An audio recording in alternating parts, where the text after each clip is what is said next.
Olá, pessoal, tudo bem? Já parou para pensar como é que funciona o mercado de trabalho? Esses novos formatos de trabalho, essa discussão que a gente está tendo hoje em dia, 4x3, 5x2, 6x1? Ainda não? Bom, então vem comigo nesse episódio do Fazer Ciência.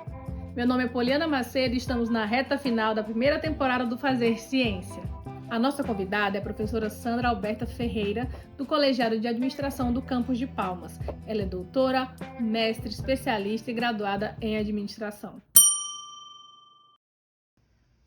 Hoje o nosso bate-papo é com a professora Sandra Alberta, do curso de Administração do Campus de Palmas, e o tema é Novos Formatos de Trabalho. Tudo bem, professora? Seja muito bem-vinda e muito obrigada por ter aceito o nosso convite. Obrigada, Poliana, pelo convite também, né? É muito bom estar falando desse tema, que é um tema muito atual e que impacta todos nós trabalhadores. Obrigada. Professora, o mundo do trabalho, se a gente for parar para analisar, mudou assim definitivamente depois da pandemia, né? Se a gente comparar ali com o começo dos anos 2020 e principalmente no dia a dia, no ambiente de trabalho. Eu já lhe pergunto, a gente começar o nosso bate-papo, que mudanças que foram essas no ambiente de trabalho e na vida do trabalhador? Isso. A pandemia, ela foi um marco, né, na vida de todos, e principalmente da sociedade no geral, mas principalmente no ambiente de trabalho, porque de um dia para o outro nós não podemos mais ir ao trabalho, né? E as pessoas que tiveram que manter o trabalho, tiveram que fazer de uma maneira completamente diferente, inclusive com muitas regras, né, não podendo todos estar ao mesmo momento no ambiente de trabalho, muitas questões relacionadas à saúde, à segurança no trabalho por conta da contaminação, né. Mas a principal mudança que aconteceu nesse período foi justamente do trabalho não presencial, né? De muitos de nós, que foi o meu caso, ficarmos em trabalho remoto ou, em alguns casos, no teletrabalho, né? No home office, ou seja, trabalhando de casa, porque a gente não podia estar circulando nos ambientes. E isso não era novo, né? O trabalho remoto, ele não é uma novidade, ele já vinha acontecendo, né, mas em alguns setores, em algumas empresas, e inclusive em 2019, desculpe, nós tivemos aí a autorização, né, da nossa lei, da CLT, e ela trouxe exatamente a regulamentação do trabalho remoto, do home office aqui no Brasil, né.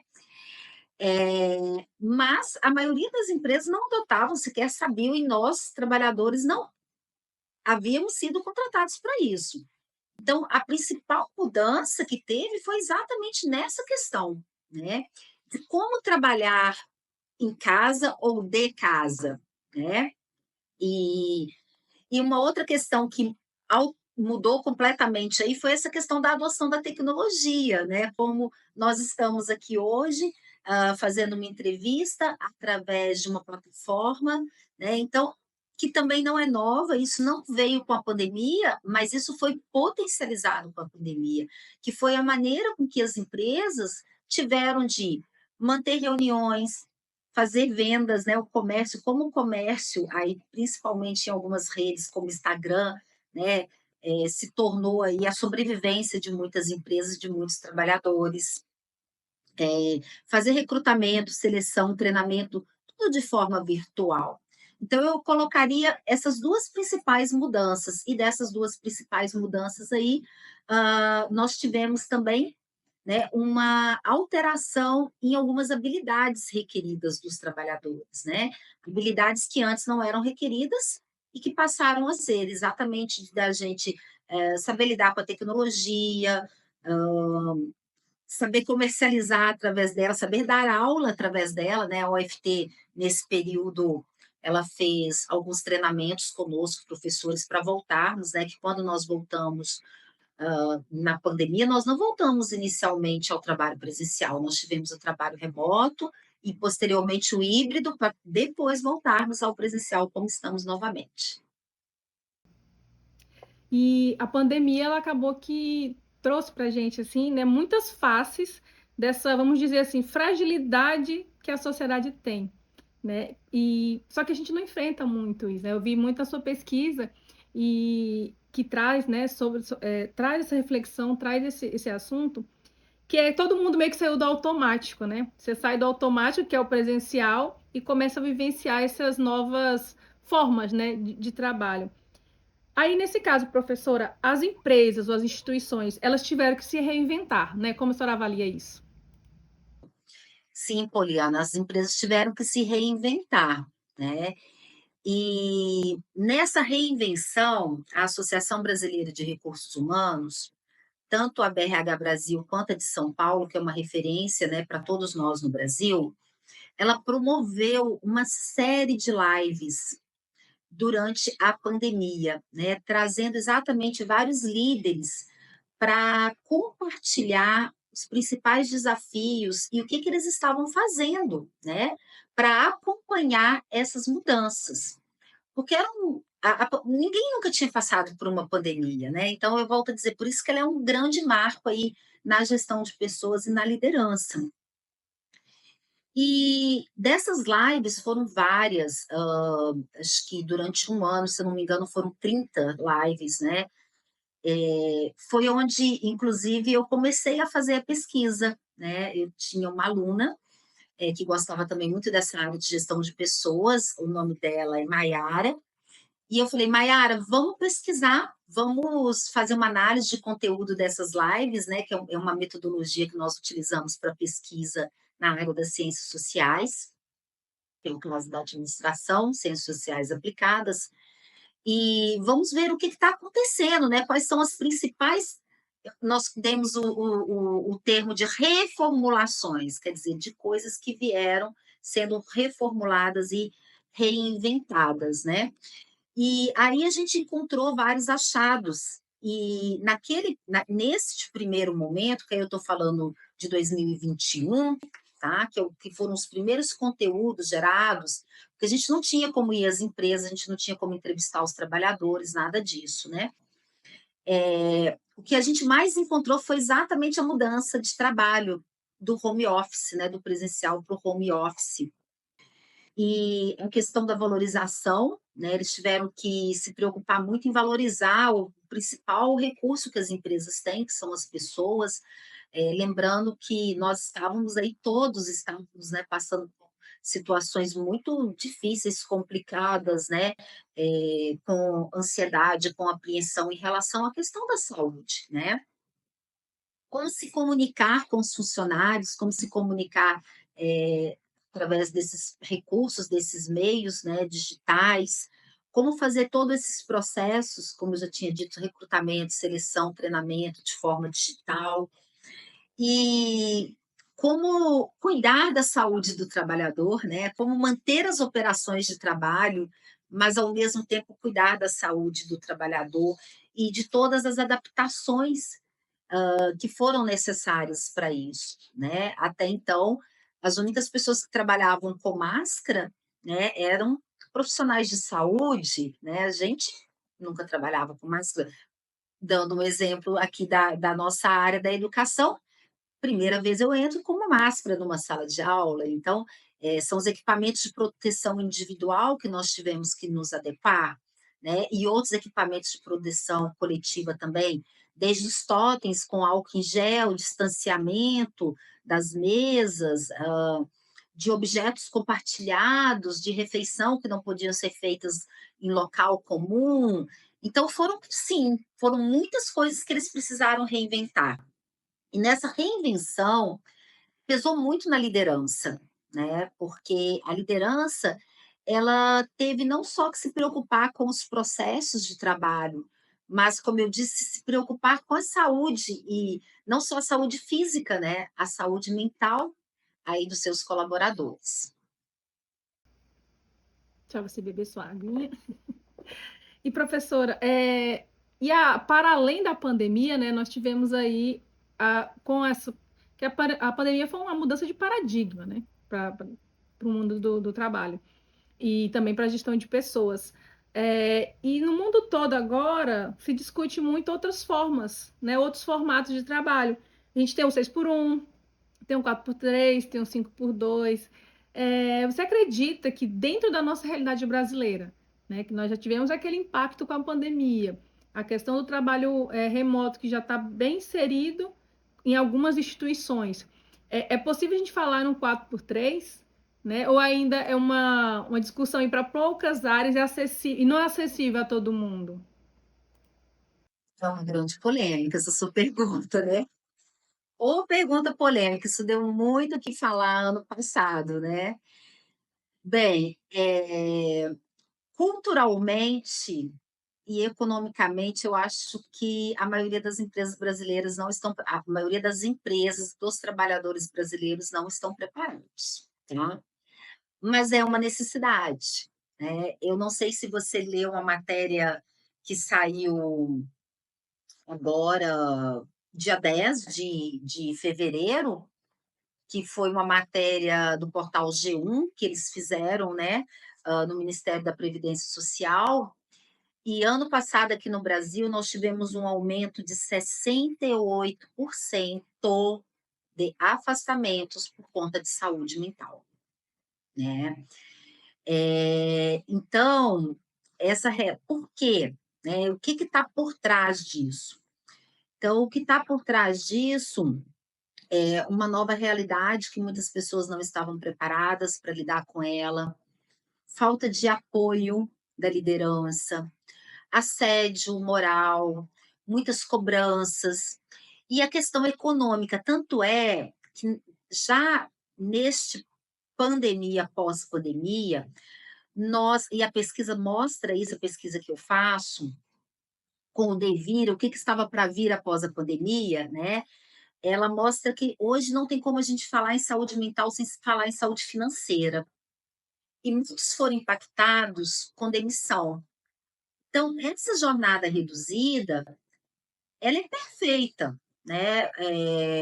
No sentido, no sentido do nosso tempo, né? De sobrar, vamos dizer, da gente utilizar o nosso tempo de vida para outras questões que são importantes, como o lazer, para o estudo, para a gente se atualizar, né?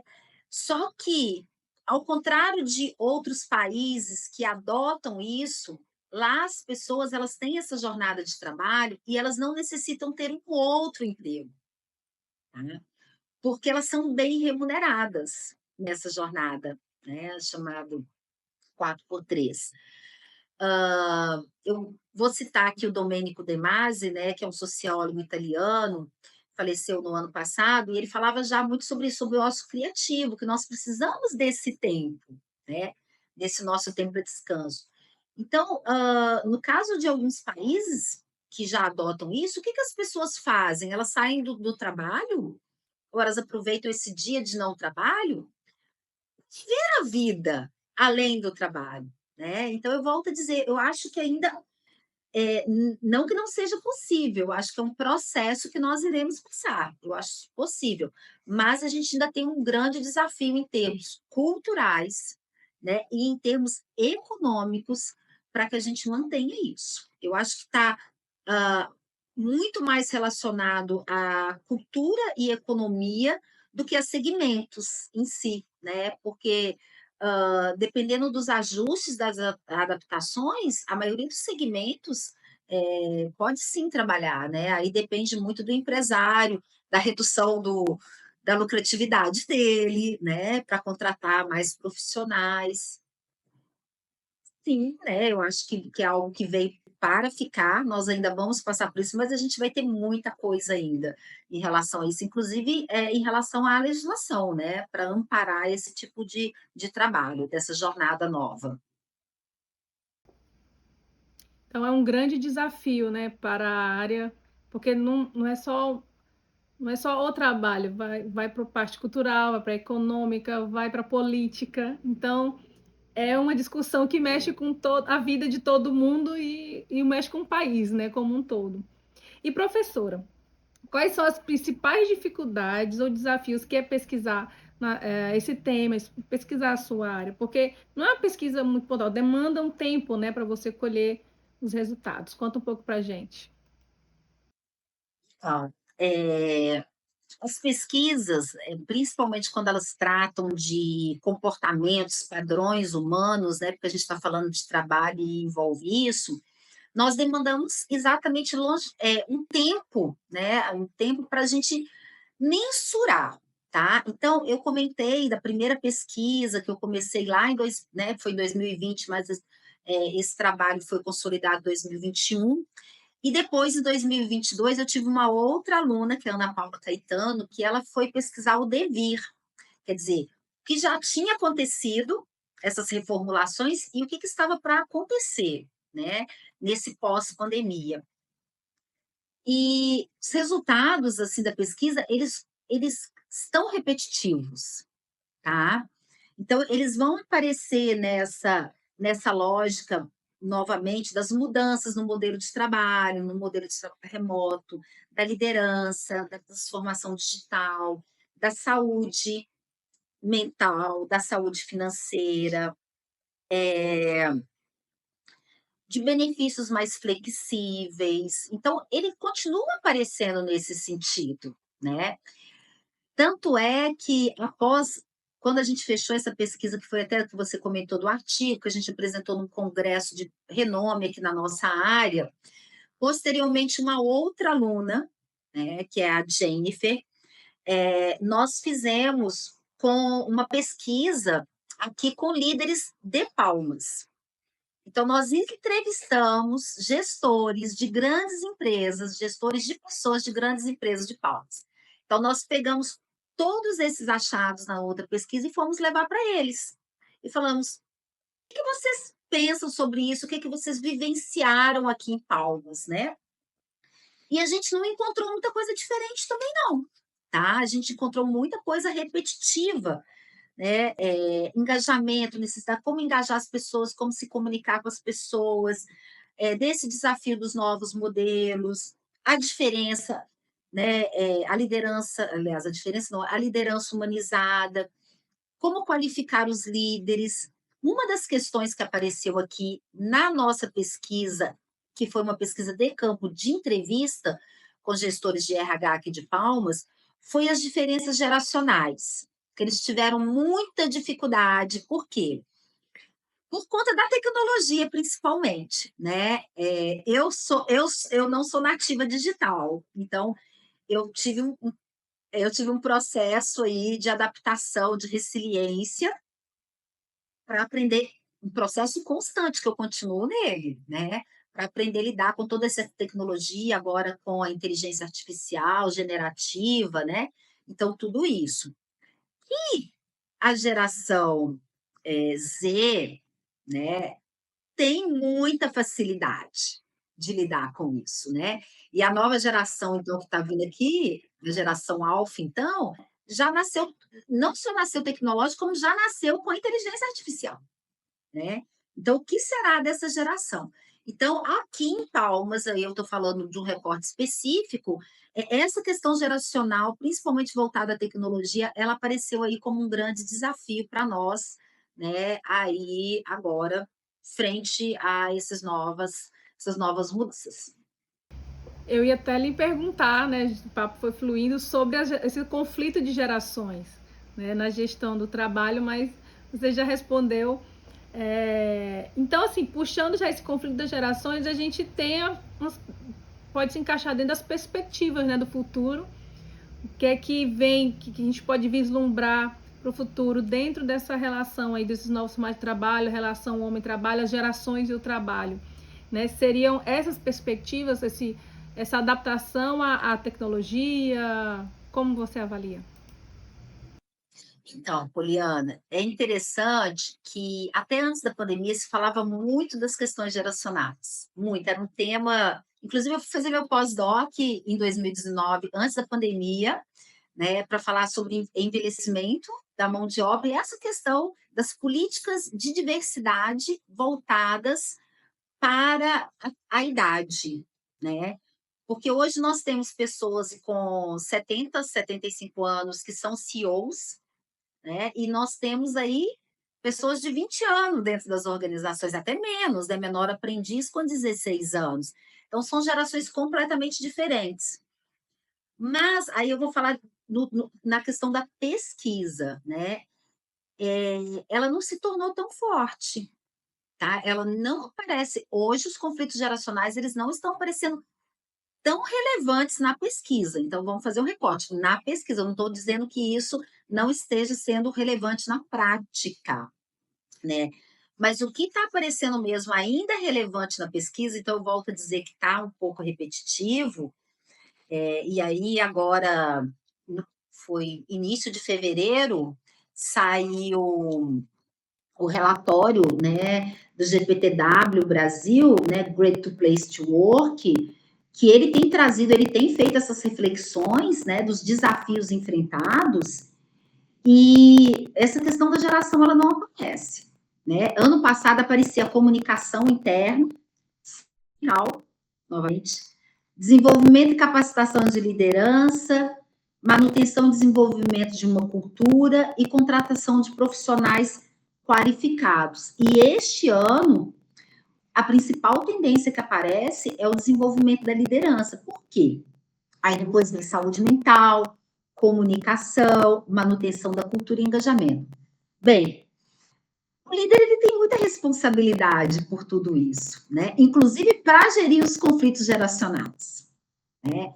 Então, um líder que ele tem essa habilidade, inclusive de lidar com a diversidade, né, com o público diverso, ele consegue fazer isso com mais facilidade, ou ele consegue encontrar ferramentas para gerir com mais facilidade, né?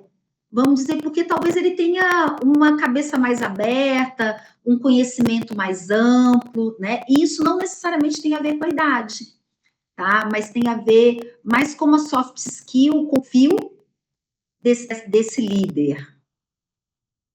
Bom, estamos chegando no final da nossa entrevista. Agradeço, professora, pela sua disponibilidade.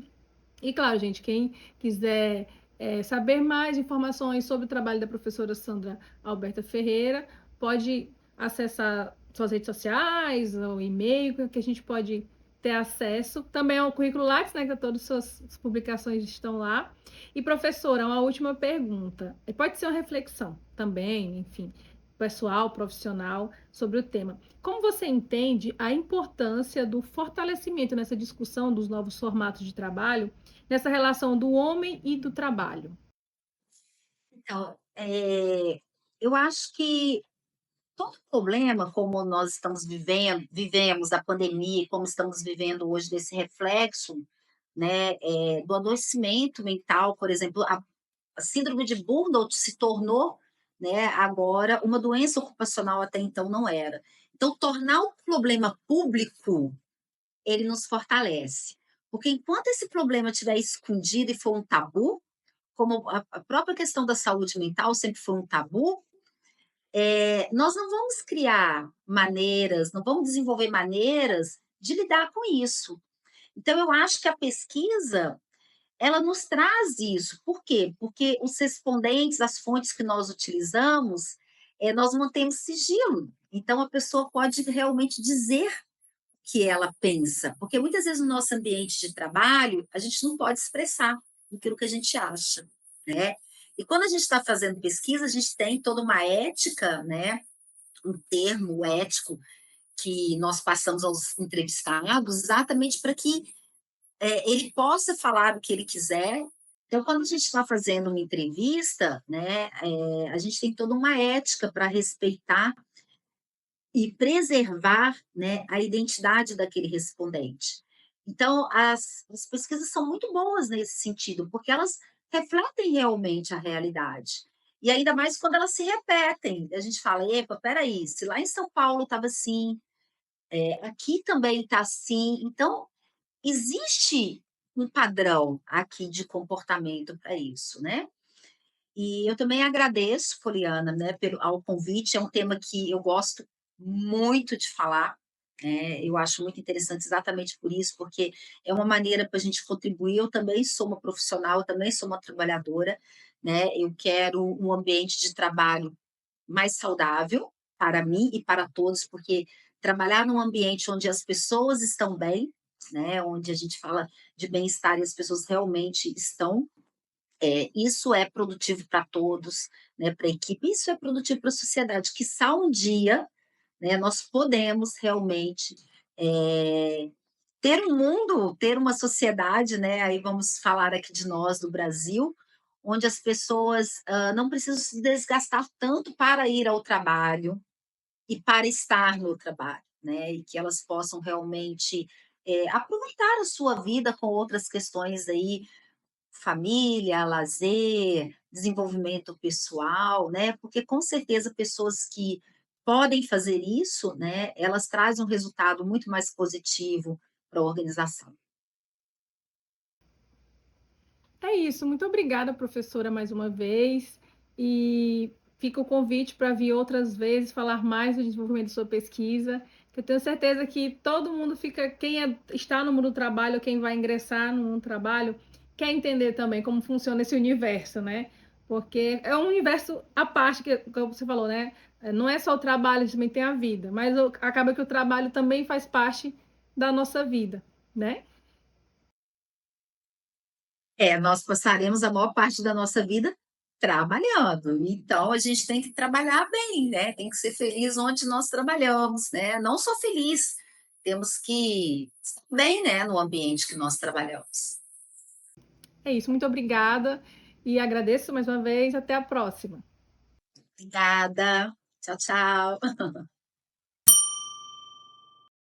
E você aí do outro lado, eu agradeço a tua audiência, a tua visualização e não custa pedir, né? Compartilha, se inscreve no nosso canal e, claro, não deixa de seguir a gente nas redes sociais. Até a próxima, tchau, tchau.